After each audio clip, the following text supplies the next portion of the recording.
రెండో పెళ్లి మీద రేణు దేశాయ్ తన అభిప్రాయాన్ని ఇదివరకెప్పుడో చెప్పారు.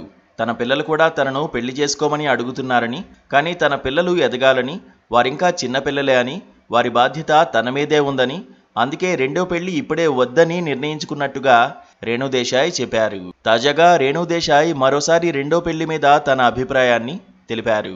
తనకు కూడా పెళ్లి చేసుకోవాలని, తనకంటూ ఓ మనిషి ఉండాలనిపిస్తుందట. కానీ పిల్లల కోసం ఆలోచించినప్పుడు, వారి పాయింట్ ఆఫ్ వ్యూలో చూసినప్పుడు అది కరెక్ట్ కాదనిపిస్తుందట. రేణు దేశాయ్ గతంలో రెండో పెళ్లికి సిద్ధమయ్యారు. బంధువుల సమక్షంలో ఎంగేజ్మెంట్ జరిగిందని, రింగు ఫోటోల్ని కూడా షేర్ చేసింది. కానీ ఆ వ్యక్తి పేరు గానీ మొహం గానీ బయటకు చూపించలేదు. అప్పటికే పవన్ కళ్యాణ్ ఫ్యాన్స్ నుంచి రేణు దేశాయ్కి, ఆమెను పెళ్లి చేసుకునేందుకు రెడీగా ఉన్న వ్యక్తికి బెదిరింపులు వెళ్ళాయి. ఈ బెదిరింపుల పట్ల రేణు దేశాయ్ చాలా బాధపడ్డారు. పవన్ కళ్యాణ్ను మీరు ఇలా ఎందుకు ప్రశ్నించలేకపోతున్నారు?